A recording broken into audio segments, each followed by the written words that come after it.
السلام علیکم، میں ہوں عظمت علی اور آپ دیکھ رہے ہیں ہارر وتھ بوبی۔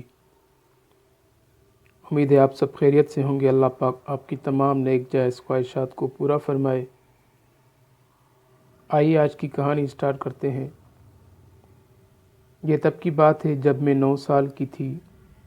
ہمارے قصبے سے 15 کلومیٹر کے فاصلے پہ میرے چچا کا کئی ایکڑ رقبے پہ پھیلا ایک پرانا فارم ہاؤس تھا، جسے میرے دادا نے اپنی جوانی میں انتہائی سستے داموں خریدا تھا۔ یوں لگتا تھا جیسے فارم کا اصلی مالک بس اس سے جان چھڑانا چاہتا تھا، اور اس نے نہایت کم قیمت پر ہی فارم کو بیچ دیا۔ اب اس فارم کو چچا جان نے 2 حصوں میں تقسیم کر رکھا تھا۔ بڑے حصے میں سورج مکھی اور کان کی فصل اور سبزیاں کاشت کی جاتی تھی، جبکہ فارم کے وسط میں ایک لکڑی کی باڑ سے پارٹیشن کر کے مویشی پالنے کا احاطہ بنایا گیا تھا۔ حیرت انگیز طور پر چچا نے فارم کے لیے کوئی ملازم نہیں رکھا تھا، بلکہ خود اور اپنے 20 سالہ بیٹے ارحم کے ساتھ فارم پر مصروف رہتے تھے اور خود ہی سارا کام سنبھال رکھا تھا۔ آبادی سے دور پرسکون اور خاموش جگہ تھی۔ ہم یعنی پوری فیملی ہر دوسرے ویکینڈ پہ چچا جان کے ہاں جاتے۔ ان کا گھر فارم ہاؤس کے دروازے کے عین باہر دائیں جانب کو تھا۔ ہم سب کچھ گھنٹے چچا جان کے ہاں گزارتے اور ایک وقت کا کھانا وہیں کھا کے واپس آ جاتے۔ لیکن اتنے طویل عرصے میں ہم کبھی فارم ہاؤس میں نہیں داخل ہوئے۔ ایسا لگتا تھا جیسے میری فیملی میں کسی کو فارم ہاؤس وزٹ کرنے میں سرے سے دلچسپی ہی نہیں ہو۔ میں نے چند مرتبہ چچا سے فارم ہاؤس کی سیر کرنے کی خواہش کا اظہار کیا، تاہم انہوں نے ہر مرتبہ کوئی نہ کوئی بہانہ بنا کر مجھے صاف منع کر دیا، اور مجھے ہر مرتبہ مایوسی کا سامنا کرنا پڑا۔ لیکن اس دوپہر جب ہم چچا کے گھر تھے اور موسم بھی بہت اچھا تھا، تو مجھے فارم میں داخل ہونے کا موقع مل ہی گیا۔ تاہم یہ میری زندگی کی ایک بھیانک غلطی ثابت ہونے والی تھی۔ حسب معمول سب کھانا کھا کے چائے پیتے ہوئے خوش گپوں میں مشغول تھے۔ وہاں چونکہ میرا ہم عمر کوئی نہیں تھا، اس لیے اکثر و بیشتر میں بور ہی ہوتی رہتی تھی۔ اس دن بھی بوریت کی وجہ سے میں چپکے سے اٹھ کے باہر صحن میں آ گئی۔ گھر کے چوبی دروازے کا ایک پٹ کھلا تھا، جس سے چند فٹ کے فاصلے پر فارم ہاؤس کا مرکزی پھاٹک صاف نظر آ رہا تھا،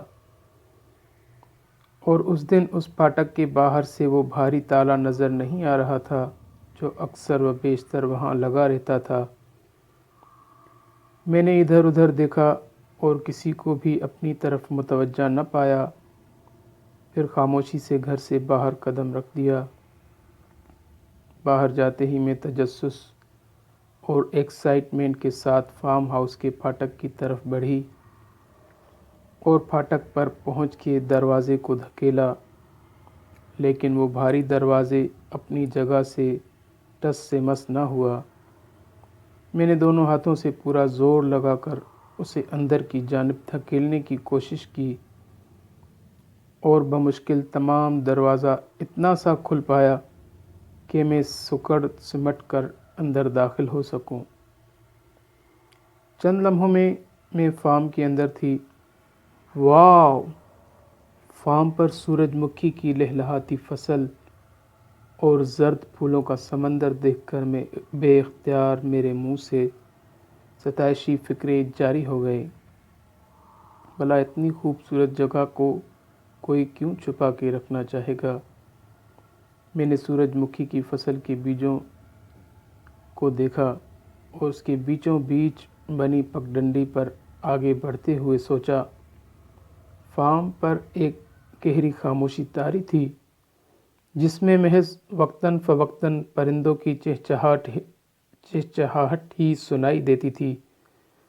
سورج مکھی کا کھیت ختم ہوتے ہی سبزیوں کی کیاریاں شروع ہو گئیں جو 3 فرلانگ تک پھیلی ہوئی تھی اور ان کے پار لکڑی کے تختوں سے بنا ایک احاطہ نظر آ رہا تھا جس میں لکڑی کی ہی بنی 2 چھوٹی اور ایک بڑا ہٹ دور سے ہی پرانے اور بوسیدہ لگ رہے تھے۔ سبزیوں کی کیاریوں کے اندر سے گھومتی پھرتی میں احاطے کے چوبی دروازے پر پہنچ گئی۔ اس پر کوئی کنڈی یا لاک نہیں تھا اور دھکیلنے پر آسانی سے کھل گیا۔ احاطے میں قدم رکھتے ہی مجھے ایک عجیب سی بے چینی کا احساس ہوا۔ ایسے لگا جیسے مجھے کوئی دیکھ رہا ہو۔ میں نے آس پاس چاروں طرف نظریں دوڑائیں مگر احاطہ بالکل خالی تھا۔ وہاں انسان تو کیا کوئی مویشی بھی اس وقت موجود نہ تھا۔ یقیناً سب جانوروں کو اس وقت احاطے کی پشت پہ چرنے کے لیے چھوڑا گیا ہوگا، میں نے سوچا۔ سامنے موجود سب سے بڑے ہٹ کا دروازہ کھلا تھا۔ اس کمرے میں جانوروں کے لیے سردیوں میں کھلانے کے لیے بھوسا اکٹھا کیا گیا تھا اور بھوسے کو ایک بہت بڑے ڈھیر کی صورت میں کمرے کے وسط میں رکھ کر اسے ترپالوں سے مکمل ڈھک دیا گیا تھا۔ یہ ڈھیر کافی بلند تھا اور چھت سے تھوڑا ہی نیچے تھا۔ اسی وقت مجھے نہ جانے کیا سوجی کہ میں نے اس ڈھیر پر چڑھنے کا فیصلہ کیا۔ میں دیکھنا چاہتی تھی کہ میں اس کی چوٹی سے چھت کو چھو سکتی ہوں یا نہیں، اور یوں میں نے ایک طرف سے بھوسے کے ڈھیر پہ چڑھنا شروع کر دیا۔ چوٹی پہ چڑھ کے میں نے چھت کو چھوا۔ ابھی میں چھت کو چھوا ہی تھا کہ دائیں جانب سے ابھرنے والی کچھ تیز کریا آوازوں سے کمرے پر چھائی خاموشی ٹوٹ گئی۔ ایسے لگ رہا تھا جیسے کوئی جانور اپنے ناخنوں سے لکڑی کو کھرید رہا ہو۔ میں نے تیزی سے چہرہ گھما کے اس جانب دیکھا تو ایک بھیانک منظر ہی میری آنکھوں کے سامنے آ گیا۔ وہ جو کچھ بھی تھا دیوار کی ایک کونے میں سکڑا سمٹا دیوار کی جانب منہ کیے اپنے دونوں ہاتھوں سے دیوار کو کھرید رہا تھا، اور اسی وجہ سے وہ مکروہ آوازیں پیدا ہو رہی تھی۔ وہ مخلوق زردی مائل خاکی رنگ کی تھی جس کا جسم انسان کی طرح تھا مگر جیسے اس کے وجود میں گوشت کا ایک ریشہ بھی نہ تھا، بلکہ پیلی سی مردہ کھال جیسی ڈھانچے پر ہی لپیٹ دی گئی۔ میں اس کی ریڑھ کر ہڈی کی طرح ایک ایک مورا دیکھ سکتی تھی۔ یہ منظر اتنا مکروہ تھا کہ مجھے بے اختیار اکائی آ گئی۔ اس نے اپنا چہرہ میری طرف موڑا اور خوف سے میرا دل ایسے دھڑکنے لگا جیسے پسلیاں توڑتے ہوئے سینہ پھاڑ کے باہر آ جائے گا۔ اس چیز کی شکل ایسی تھی جیسے کسی انسانی لاش کے چہرے کو ہتھوڑے سے پیٹا گیا ہو۔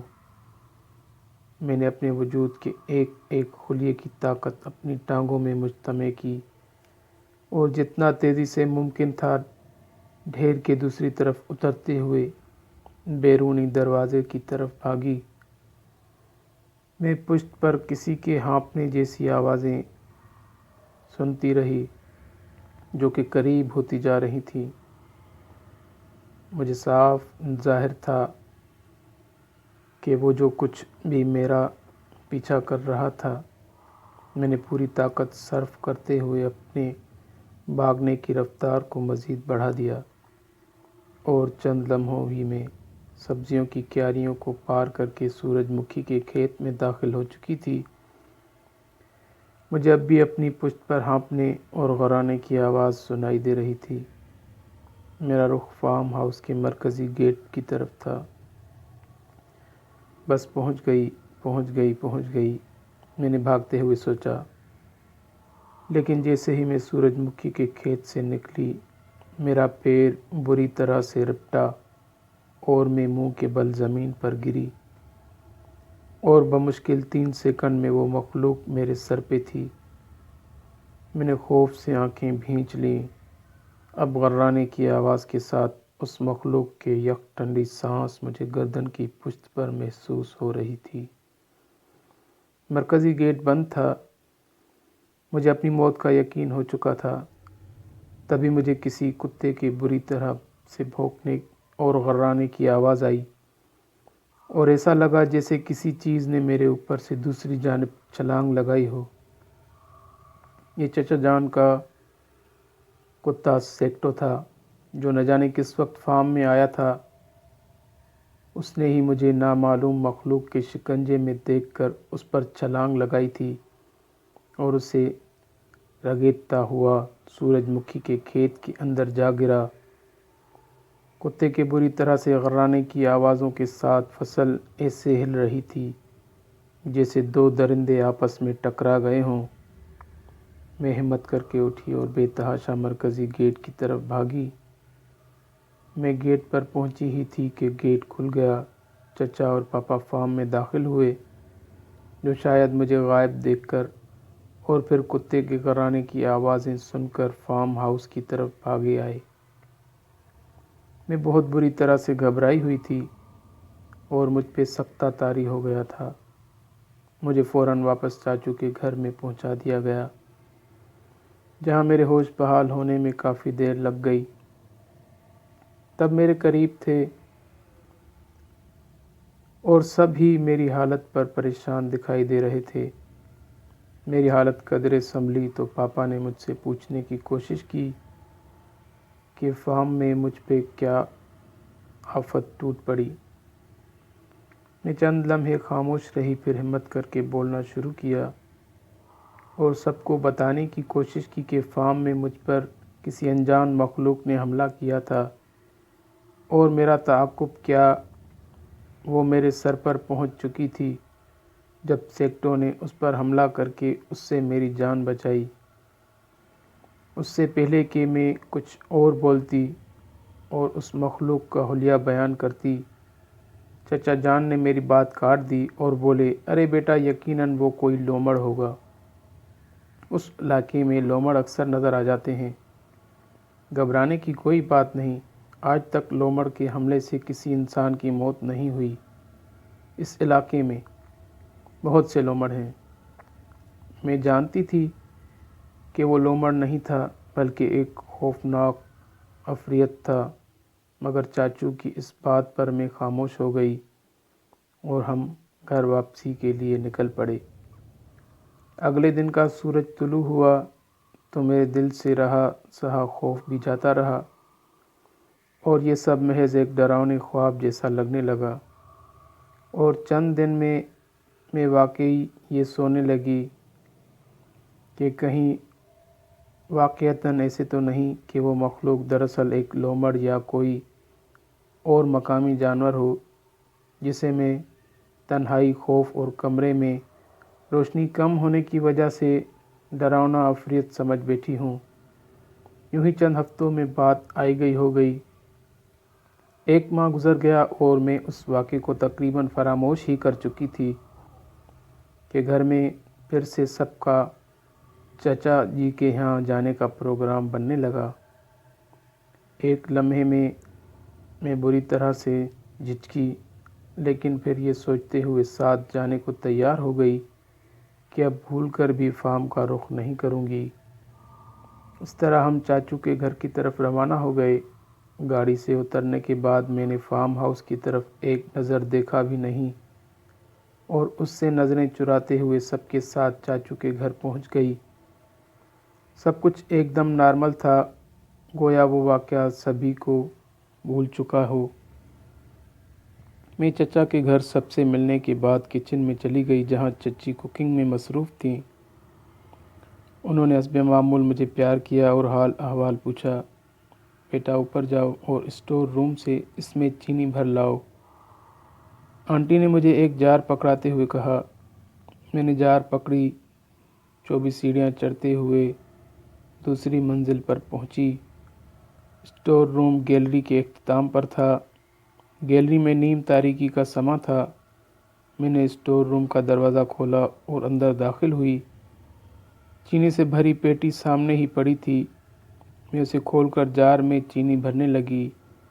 وہی لمحہ تھا جب میں نے کمرے میں ایسی آوازیں سنی جیسے لکڑی کی کسی چیز کو ناخنوں سے خریدا جا رہا ہو، اور میری نظریں خود بخود کمرے کی 24 شیٹ کی طرف گھوم گئیں جس پہ وہی عفریت بیٹھ کر پشت میری جانب کیے دیوار کو کھرچ رہا تھا۔ میرے ہاتھ سے چار چھوٹ کر زمین پہ جا گرا۔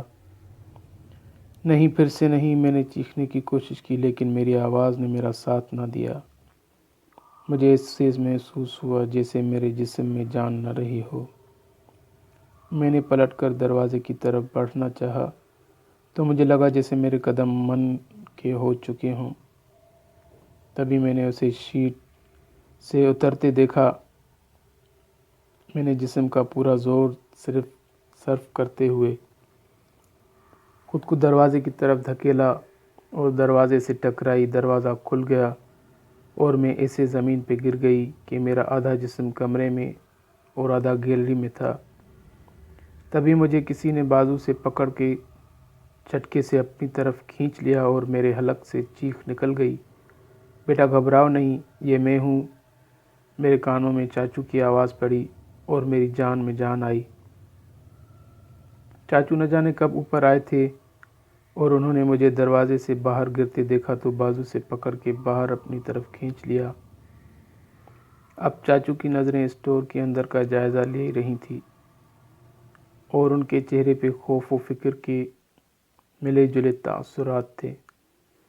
بیٹا میرے ساتھ آؤ، مجھے تم سے کچھ بات